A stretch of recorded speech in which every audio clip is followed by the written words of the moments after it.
नमस्ते बच्चों, आज हम क्लास 9 की दूसरी क्लास लेने जा रहे हैं और इससे पहले कबीर की 3 साखियां हम पढ़ चुके हैं। आज हम बाकी बची साखियों के बारे में जानेंगे, उसे समझने का प्रयास करेंगे। तो जो चौथी साखी है, आइए उसे पढ़ते हैं।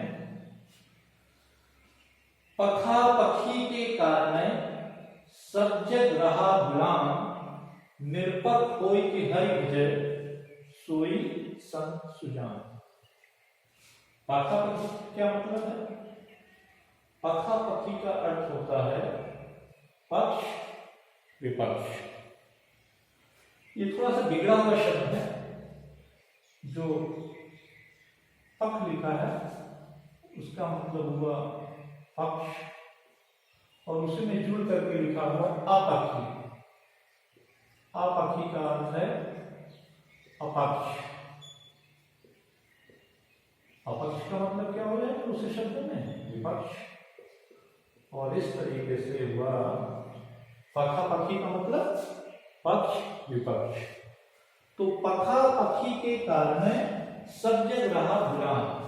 जग माने संसार, गुलाम माने भूल चुका है, अर्थात पक्ष विपक्ष के चक्कर में पड़ करके पक्ष विपक्ष के कारण सारा संसार भूल चुका है। सही बातों वो आपस में ही लड़ रहे हैं।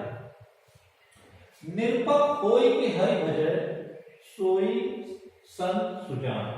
निरपक माने क्या होगा? निरपक का अर्थ है निष्पक्ष। निरपक ये बिगड़ा हुआ शब्द है, इसका सही रूप होगा निष्पक्ष। और निष्पक्ष का मतलब क्या होता है? जो किसी भी पक्ष में ना हो, वो तटस्थ हो। तो निरपक होय कि हरि भजय, सोई संत सुजान। अर्थात जो निष्पक्ष रह करके हरि को भजता है। यहाँ पर फिर से ध्यान देने की जरूरत है कि हरि का अर्थ किसी विशेष भगवान से नहीं है। हरि का मतलब है ईश्वर। वो कोई भी हो सकता है, वो अल्लाह भी हो सकता है, वो राम भी हो सकते हैं, वो कृष्ण भी हो सकते हैं, वो कोई भी हो सकता है। यहाँ हरि का मतलब किसी विशेष ईश्वर से मत लीजिए, क्योंकि ईश्वर का कोई रूप होता नहीं कबीर के हिसाब से, केवल परम तत्व एक ही है। तो वे उसी परम तत्व की बात कर रहे हैं कि निष्पक्ष होकर के जो भी ईश्वर को भजता है, जो उसे पूजा करता है, सोई संत सुजान। सोई माने वही, संत संत आप जानते हैं साधु संत, और सुजान माने सुज्ञानी। वही सच्चे अर्थों में ज्ञानी है। फिर से एक बार देखते हैं। पखा पखी के कारण सब जग रहा गुलाम, निरपक होय कि हरि भजे, सोई संत सुजान।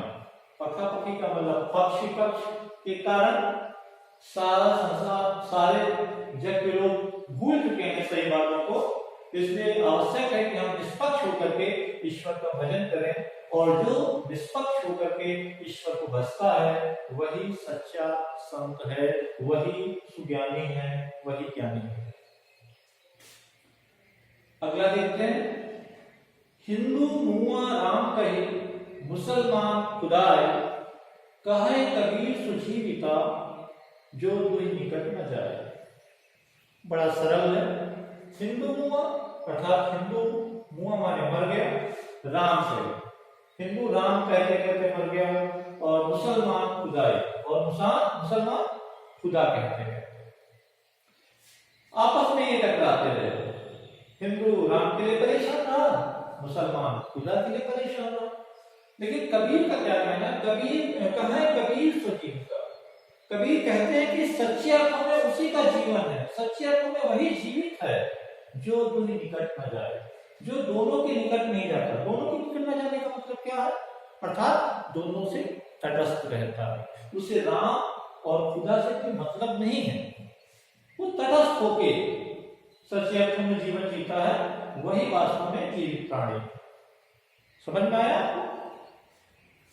तो यहाँ मुआ माने मरना होता है, जीविता माने जो जीवित है या उसी का सच्चा जीवन है, जो दुहि निकट न जाए। दुह माने दोनों के, निकट अर्थात नजदीक न रहे। एक बार फिर से देखते हैं, हिंदू मुआ राम कहे, मुसलमान खुदाए, कहे कबीर सुजीवता, जो दुह निकट न जाए, अर्थात जो दोनों के निकट नहीं जाता है, अर्थात तटस्थ होके ईश्वर को याद करता है, वही जीवित। अगला देखते हैं, काबा फिर काशी भया, राम ही भया रहीम, मोर चून मैदा भया, बैठ कबीरा जी।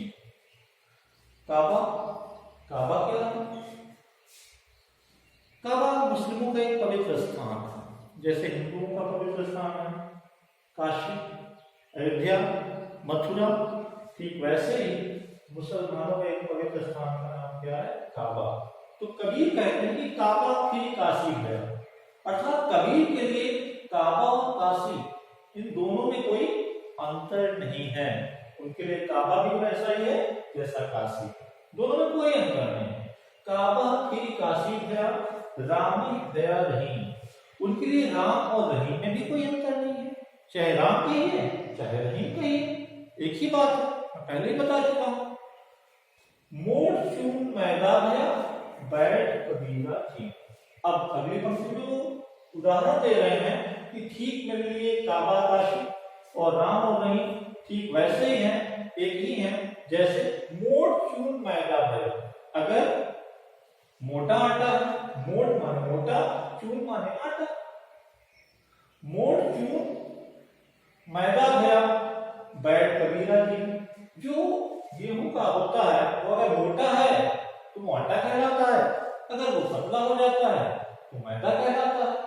और इसीलिए कबीर कहते हैं कि बैठ कबीरा जी, इसलिए कबीर कहते हैं कि दोनों को समान भाव से बैठ करके खाना चाहिए। जीने का मतलब होता है खाना, राजस्थानी भाषा में जीने का मतलब क्या होता है? खाना। तो समान भाव से उसे खाने का मतलब ग्रहण करना, दोनों को समान भाव से स्वीकार करना चाहिए, दोनों में कोई अंतर नहीं। तो यहां पर फिर से एक बार देखते हैं, काबा मुस्लिमों का पवित्र स्थान, काबा फिर काशी भया, काशी हिंदुओं का पवित्र स्थान, अर्थात कबीर के हिसाब से काबा और काशी में कोई भेद नहीं है, दोनों एक जैसे हैं। काबा फिर काशी भया, राम ही भया रहीम, राम और रहीम में भी कोई अंतर नहीं है, दोनों एक ही हैं। ठीक कैसे? मोड़ चून मैदा भया, अगर आटा मोटा है तो आटा मोटा है, और अगर वो पतला हो जाता है तो उसे हम मैदा कहते हैं। बनते आटा और मैदा दोनों ही गेहूं से ही है। तो मोड़ चून मैदा भया, बैठ कबीरा जी। दोनों में जिस प्रकार से मैदा और आटे में कोई अंतर नहीं है, दोनों को समान भाव से लिया जाए, वैसे ही कबीर कहते हैं दोनों को समान भाव से स्वीकार करने की जरूरत है। जीने का मतलब खाना, और खाने का आशय यहाँ पर क्या है? ग्रहण करना। दोनों को समान भाव से ग्रहण करना है, न राम और रहीम में कोई अंतर नहीं।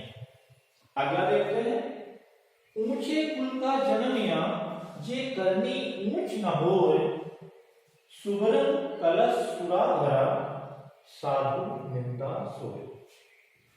ऊंचे कुल का जन्मिया अर्थात जो ऊंचे कुल में जन्म लिया है, जन्मिया माने जन्म लिया, ऊंचे कुल में जो जन्म लिया है, जे करनी ऊंच न हो, लेकिन जिसकी करनी अर्थात जिसके कर्म ऊंचे नहीं है। ऊंचे कुल में जन्म जरूर लिया है, लेकिन उसके कर्म कैसे हैं? ऊंचे नहीं है, वो नीच कर्म करता है। तो ठीक वो व्यक्ति वैसा ही है, कैसा? यहाँ देखिए अगली पंक्ति में उदाहरण है, सुबरन कलश सुरा भरा, साधु निंदा सोए। वो कैसा है? सुबरन। सुबरन शब्द देखिए क्या है? सुबरन बिगड़ा हुआ शब्द है। सुबरन का अर्थ है सुवर्ण, स्वर्ण, सोना, जिसे कहते हैं सोने को कहते हैं गोल्ड।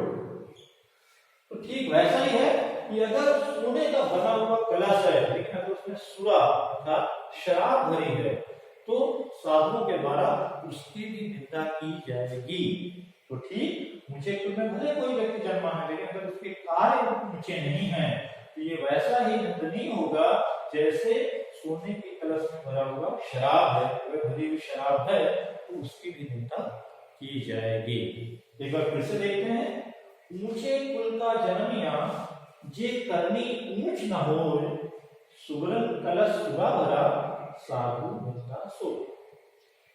ठीक है, ऊंचे कुल में जन्म लेने वाला हो, लेकिन अगर उसकी करनी अर्थात उसके कार्य ऊंचे नहीं है, कार्य अच्छे नहीं है, तो ये ठीक वैसे ही निंदनीय है जैसे सोने की कलश में भरी हुई शराब अगर है तो साधुओं के द्वारा इसकी भी निंदा की जाएगी। ठीक है, तो मैं आशा करूं कि आपको समझ में आ गया। बस आज के लिए इतना ही, कल फिर से मिलेंगे। धन्यवाद।